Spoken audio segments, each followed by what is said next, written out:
여러분, 저는 어릴 적에 슈퍼맨이 되고 싶었습니다. 왜냐하면 슈퍼맨은 모든 것이 완벽할 정도로 다 가능케 하잖아요. 능력의 사람. 저는 어릴 적에 모든 남자 어른들은 다 저절로 슈퍼맨이 될 줄로 생각을 했습니다. 그래서 빨리 어른이 되고 싶었어요. 근데 어른이 되고 나니까요, 그리고 나이가 조금씩 점점 들어가다 보니까 제 자신과 더 많이 마주하게 되는데, 왜 이렇게 내 자신이 초라하고 연약하고 부족하고 작아 보이는지, 제 자신과 마주하면 마주할수록 내가 정말 하나님의 은혜가 아니면 정말로 한순간도 살아갈 수 없는 연약한 존재이구나, 날마다 깨닫고 있습니다.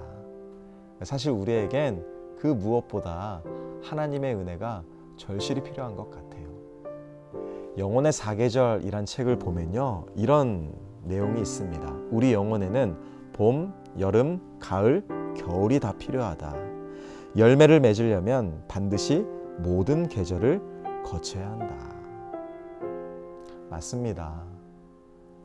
우리 모두는요, 결국 때로는 슬플 때도, 힘들 때도, 지칠 때도 있지만 우리를 꼭 붙드셔서 결국 승리케 하시는, 다시 말하면 합력하여 선을 이루시는 하나님의 은혜로 살아가는 것이 우리의 인생이 아닐까 싶어요.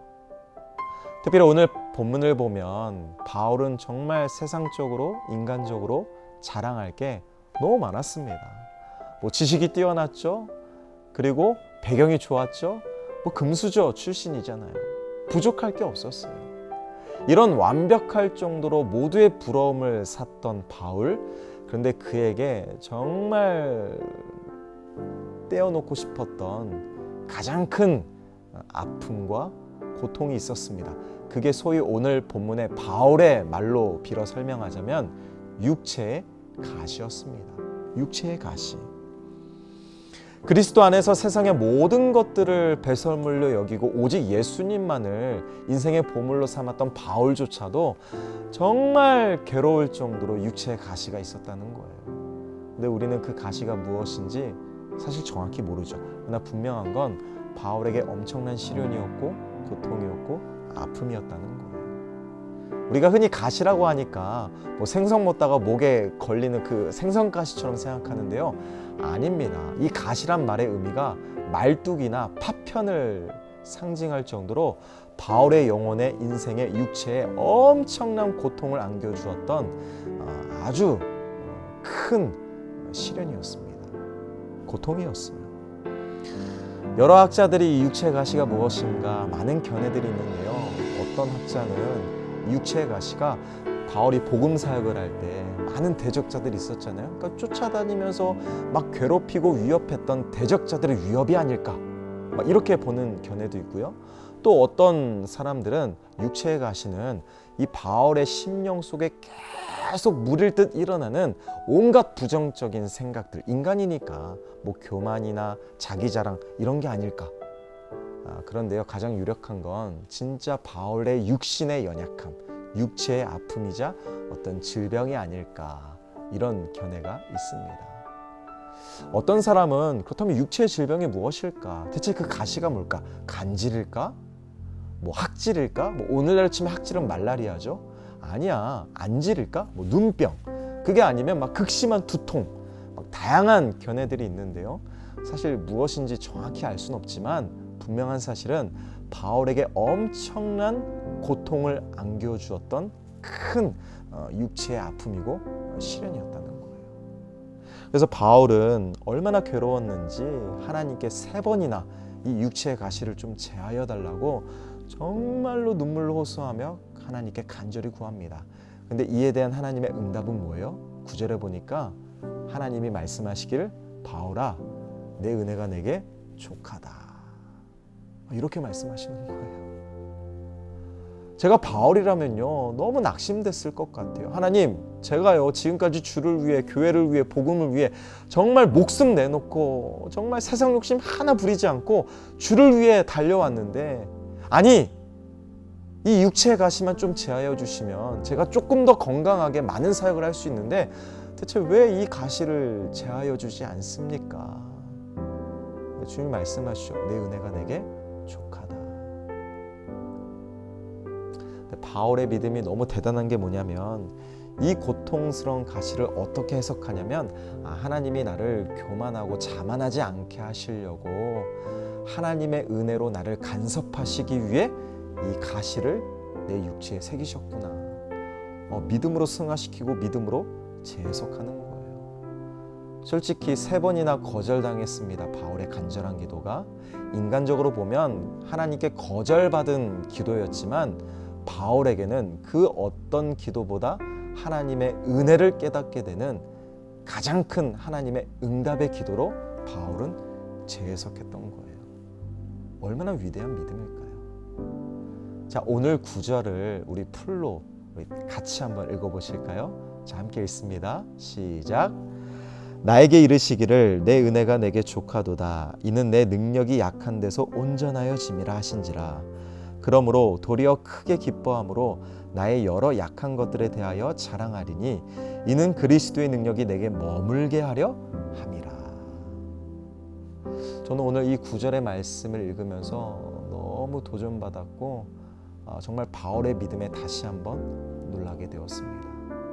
정말 이 육체의 가시가 내 몸을 찢어발기는 것처럼 너무 괴롭고 고통스러운데 바울은 이 육체의 가시를 나를 교만하지 않게 하시려는 하나님의 은혜의 간섭이라고 재해석했고요. 오히려 이 고난과 약함을 자랑하고 기뻐하는 거예요. 왜요? 내가 약할수록 그리스도의 능력이 내게 더 크게 머무니까. 이게 얼마나 위대한 믿음의 고백인가요? 특히 하나님은 바울에게 내 은혜가 내게 족하다라고 말씀하셨는데요. 다른 성경 번역본을 보면 이 말이 이렇게 번역되었습니다. 내 은혜가 항상 충분하다. 내 은혜가 항상 바울 너에게 충분하다. 얼마나 위대한 고백입니까? 그러니까 바울은 내 몸이 너무 고통스럽고 괴롭고 죽을 것 같지만 그 가시가 내 몸을 찌르고 그 아픔이 가중될수록 하나님의 은혜만을 더 구했고요. 바울은 눈물로 괴로워하며 불평하고 원망하고 하나님의 사랑을 의심했던 게 아니라 하나님이 나를 더 교만하지 않게 하시려고, 아니 나로 하여금 더 하나님을 붙들고 신뢰하고 의지하고 하나님께만 매달리도록 오히려 나에게 하나님의 은혜만을 집중하게 하시려고 나에게 이 가시를 새기셨구나. 그렇지, 이미 나에게 하나님의 은혜는 충분하지. 바울은 이렇게 믿음으로 재해석했던 거예요. 여러분, 은혜가 충만할 때는요, 내가 살아가는 모든 순간이 천국입니다. 그렇지 않아요? 옆에서 누가 내 뺨을 치고 욕을 해도요, 천국이에요. 근데 그 은혜가 바닥을 치잖아요? 천국 같던 내 삶이 곧장 지옥으로 바뀝니다. 전 이걸 깨달았어요. 겸손과 교만은 종이 한 장 차이다, 한 끗 차이다. 어떻게요? 은혜를 깨달으면 천국이고요, 은혜를 망각하면 지옥이 되는 거예요. 은혜를 알면 겸손하고요, 은혜를 잊어버리는 순간 교만해지는 것입니다. 툴리안 차비진이 쓴 지저스 올이란 책을 보면요, 이런 멋진 고백이 담겨 있습니다. 예수님이 강하시니 나는 약해도 괜찮다. 예수님이 승리하셨으니 나는 져도 괜찮다. 예수님이 대단한 분이시니 나는 하찮은 사람이어도 괜찮다. 예수님이 특별하시니 나는 평범해도 괜찮다. 예수님이 성공하셨으니 나는 실패해도 괜찮다.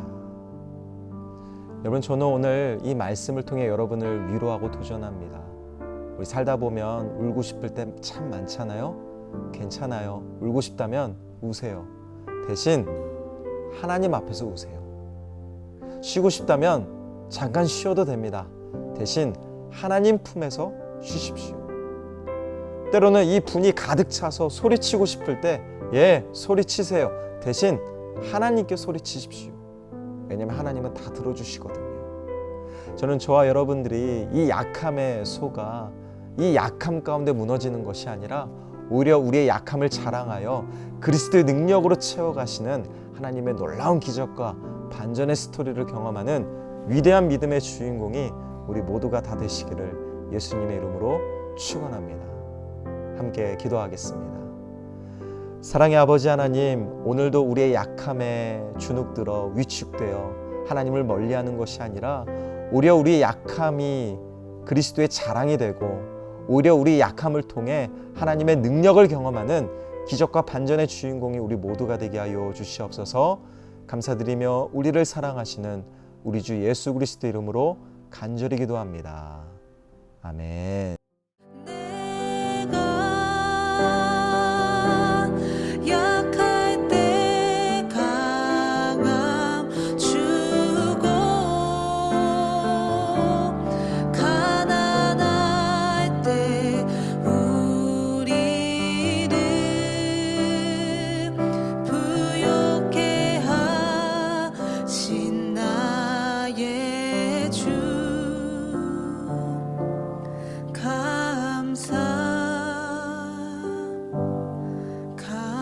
감사